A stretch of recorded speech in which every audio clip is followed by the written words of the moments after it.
Why hasn't anybody ever told me about this show? No one's ever offered to show me this peak. Why is it that when people say, this is my top 10 new gen, this series is never mentioned? I had to find out about this series through Crunchyroll's homepage promoting season 2. Saltiness from the internet gatekeeping aside, I watched Hell's Paradise season 1, so I'm here to make a video on Peak, talking about my experience on Peak, some standouts on Peak, and why Peak is Peak. If you're new to the channel and like discussion style content, I'm growing a beautiful community here, so feel free to join as we'll accept you with open arms. That being said, let's jump right in to the beautiful series known as Hell's Paradise. The opening scene had the same vibe as Attack on Titan, which was honestly surprising, and for YouTube policy purposes, I can't really show it in its full glory, but oh my goodness gracious, man. They were doing the most to Gabimaru, and the narrator speaking throughout the whole thing made it that much more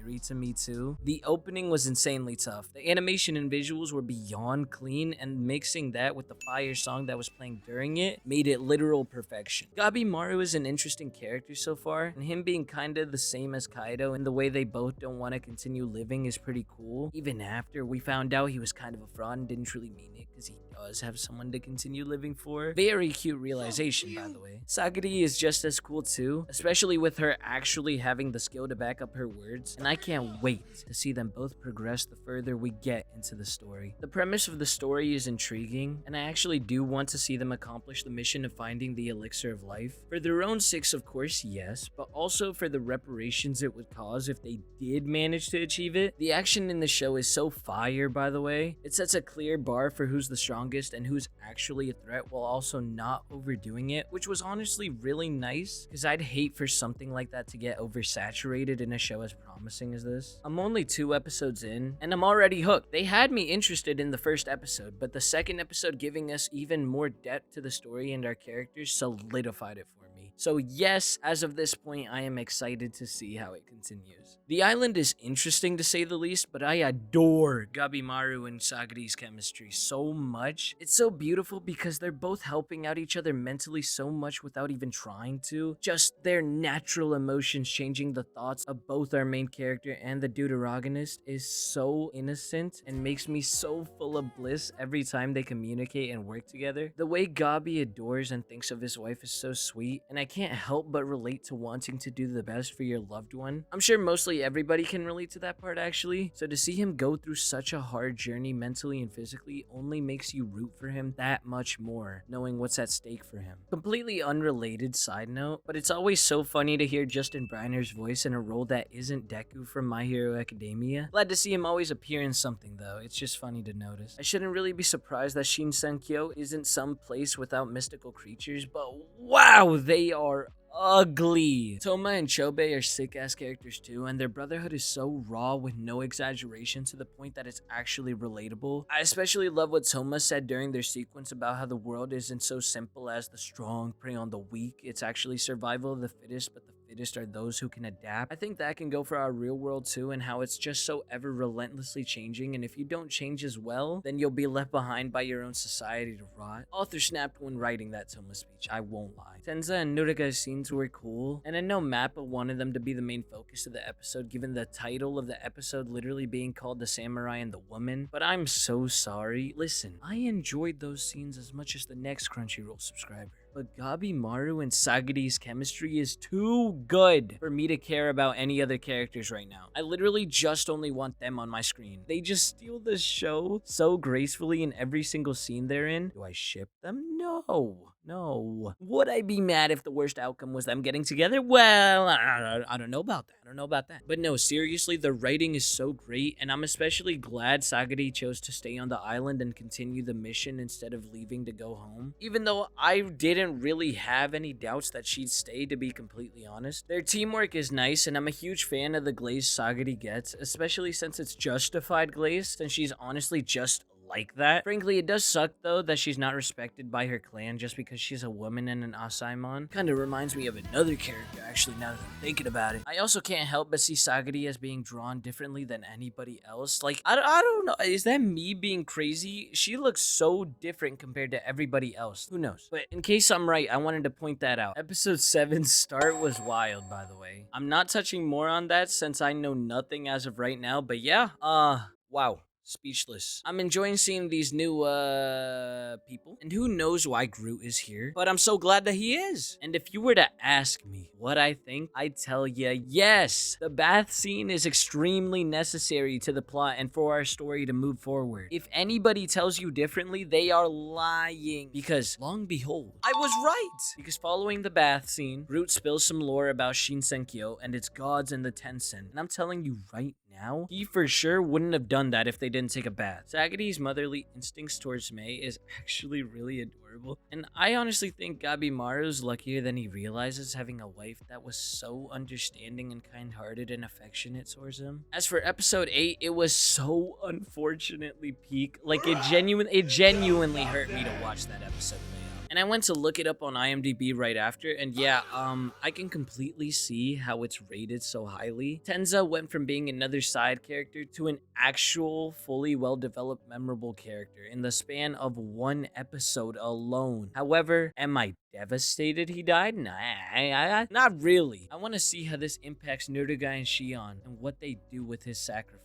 It's also not every day you see the student die for their teacher instead of the other way around, so I think switching that trope around definitely made it hurt way more. I also find it pretty ironic how the Yamada clan tries dealing deaths with mercy by giving one slice to the neck in order to keep it clean and painless, while the Tencent are killing these humans in such a merciless and messy way with no regard for feelings or motivations. I think it's a purposeful detail, and stuff like that just makes the story so good to enjoy. It's not a lot to take in, yet subtle things like that give it that greater depth that can make it even better than it already is. Cinema! Absolute belt to ass being done by our Go Gabimaru. Their fight was so entertaining and had me on the edge of my seat the entire time, since so far no one's been able to defeat a Tencent. And sure, he ended up losing, but that's not until after she popped her ult, right? So you know what? That doesn't even matter, since he didn't even die. So is that even really a loss? I mean, let's ask the real questions here, am I right? And I bet you $2 that they eventually rematch and he pulls up on her like Black Panther did to Killmonger. The explanation of Tao and nearly everybody learning about that strong ability at the same time was peak. This anime-manga's writing is so good. I'm literally eating everything up. It's so good. If I'm being honest, there hasn't even been anything to really dislike. Like, I personally haven't noticed any plot holes so far, and I've enjoyed our characters. Yes, including the fan service baddie, Yuzuriha. The plot's entertaining, and each of our characters' motivations for wanting to be on this island just keep the story flowing so nicely to the point where you're never groaning that a specific character's on the screen, because at this point, you're literally rooting for all of them. And our antagonists are so annoyingly overpowered, as they should be, of course, which makes you question how powerful exactly is the god that can create such a place on Earth. It just makes me wonder even more how I hear no one talking about this show ever. Like, if season 2's marketing hadn't come out, I would still be missing out on such a fire show, and that's crazy to think about. Like, what? The fights in episode 12 and 13 were as entertaining and surprising as it gets, because why did Senta and Yuzuriha pop off so hard? Like, believe me, I'm glad they did. I just didn't expect them to try so hard, because that teamwork everybody was putting in made that loser pop his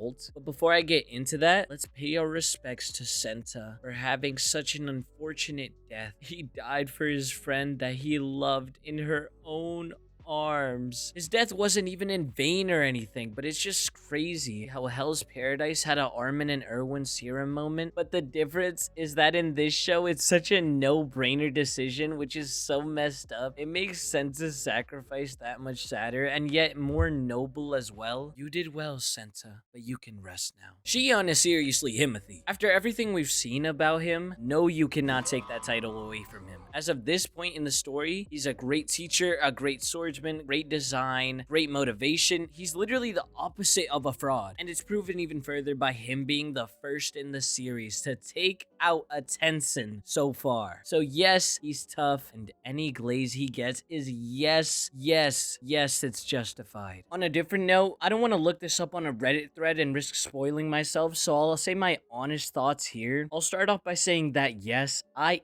am confused, so don't pop off on me in the comments, okay? If Gabimaru was in fact deceived into believing he had someone he loved and someone worth coming back home for, that is pure insanity. It's an unexpected plot twist, and of course I'm interested to see if that's the case. And if it is, then what changes now? But I don't believe that's the true story because of what Shion said about using Tao too much, to the point where it might physically damage or mentally damage you rather than just drain your stamina. Plus, Mei looked at Gabimaru's Tao, and it was clear that there's a specific area where his Tao isn't flowing. So, I do hope that at the very least, it's just the Tao blinding him from his memories. Of course, feel free to correct me if I got that wrong, but if it's something that I'm not supposed to know the answer to until season 2, then just let me know that. It's okay for me to be confused, since I'm not supposed to know the answer yet. And while we're on the topic of Tao, when I was looking back at the episodes, I realized that Gabimaru actually did use Tao already without even realizing it as early as episode 4. Maybe it's just the animation that was being distinct and having a unique appearance to it, but it looks really similar to what we see later on. So if I'm wrong, correct me, of course, but if I'm right, that is a really good use of foreshadowing. Hell's Paradise's peak. It's somewhat darker than any mangas I previously watched, so that first episode is still pretty memorable and living rent-free in my head even after I've watched the rest of the season. Is it as deep as something like Frieren? Maybe, maybe not, but it doesn't have to be. This show kept me entertained and intrigued till the very end effortlessly. Every character shined for their own respective personalities or scenes, and the plot could seem simplish at first, and then it surprises you by gaining so much depth to the point where you're asking yourself, well, what now? Followed by our characters explaining what now, and instead of asking that question, now you'll go, oh,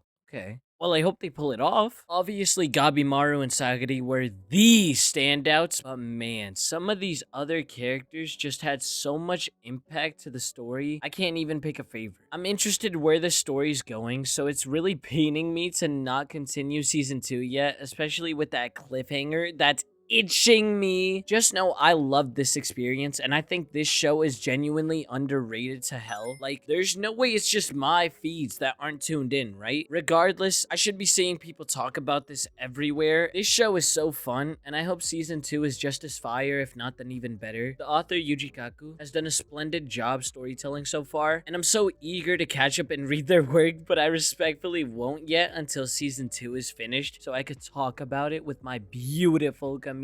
I shouldn't even be shocked because it's MAPPA, but this series did not disappoint me at all in its animation aspect. Were some cuts better than others? Sure. But nothing was underwhelming in the slightest, including art direction and OSTs as well. The Frieren video blew my expectations out of the water, so I literally cannot thank everybody enough in that regard. But I bring that up because there's a season 2 also airing for that show as well currently, and since that first video did really well, I will be covering season 2 in the future on the channel now. And the same circumstances go for Hell's Paradise as well. I enjoyed the hell out of this show and really want to continue this series to see what follows. So make sure you share your support on this video as well for that to happen. I'm aware that I left some things out, like a few character deaths or some of the Tenzin or the Mei plot of the story, but I figured I'd just talk about the more important things as of right now in season 1. I'm sure the Tenzin and Mei will be a bigger thing in season 2, and I can't wait to talk about them. But as of right now, I'd rather talk about the things that stood out to me and everything that was just so great to me. If you enjoyed this video and my thoughts on Hell's Paradise, feel free to show your support by dropping a like and subscribing to the channel.